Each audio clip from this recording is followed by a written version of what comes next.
ಶಿವಮೊಗ್ಗ ಜಿಲ್ಲೆಯಲ್ಲಿ ಮಂಗನ ಕಾಯಿಲೆ ಪ್ರಕರಣಗಳು ದಿನದಿಂದ ದಿನಕ್ಕೆ ಹೆಚ್ಚಾಗುತ್ತಿವೆ. ಜಿಲ್ಲೆಯಲ್ಲಿ ಮಂಗನ ಕಾಯಿಲೆ ಪ್ರಕರಣಗಳು ಹೆಚ್ಚದಂತೆ ಕ್ರಮ ಕೈಗೊಳ್ಳಲು ಆರೋಗ್ಯ ಮತ್ತು ಕುಟುಂಬ ಕಲ್ಯಾಣ ಇಲಾಖೆಯ ಆಯುಕ್ತರಾದ ಡಿ ರಣದೀಪ್ ಅವರು ಸೂಚನೆ ನೀಡಿದ್ದಾರೆ.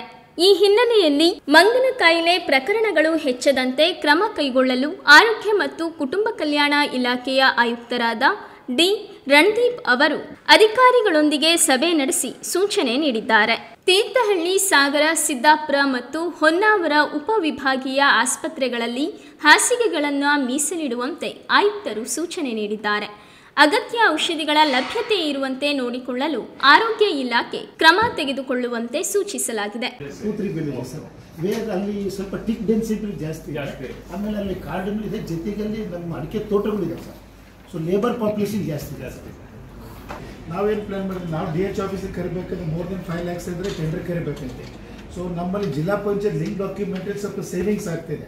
ಆ ಸೇವಿಂಗ್ಸಲ್ಲಿ ಜಿಲ್ಲಾ ಪಂಚಾಯತ್ CO ಮುಖಾಂತರ ಈ ಒಂದು ಸಂದರ್ಭದಲ್ಲಿ ಒಂದು ಡಿಟೇಲ್ಡ್ ಗೈಡ್ಲೈನ್ ಅನ್ನು ಕೂಡ ಯಾವುದೇ ಕಾರಣಕ್ಕೆ ನಾವು ಇಲ್ಲಿ ಜಿಲ್ಲೆಯಲ್ಲಿ ಇರ್ತಕ್ಕಂಥ ಮೆಡಿಕಲ್ ಫೆಸಿಲಿಟೀಸ್ ನಾವು ಈ ಒಂದು ಸೀಸನ್ ಅಲ್ಲಿ ಯಾವ ರೀತಿ ನಾವು ಕೋವಿಡ್ ಸಂದರ್ಭದಲ್ಲಿ ಎಲ್ಲ ಸಿಂಪ್ಟಮ್ಯಾಟಿಕ್ ಕೇಸಸ್ ಅನ್ನು ಕೋವಿಡ್ ಅಂತ ಭಾವಿಸಿ ಟೆಸ್ಟ್ ಮಾಡ್ತಾ ಇದ್ವಿ, ಮತ್ತೆ ಟೆಸ್ಟ್ ಮಾಡಿ ಅದರಲ್ಲಿ ಸಿಂಪ್ಟಮ್ಯಾಟಿಕ್ ಯಾರು ಕಂಡು ಬರ್ತಾರೆ ಅವರಿಗೆ ಅಡ್ಮಿಟ್ ಮಾಡ್ತಾ ಇದ್ವಿ.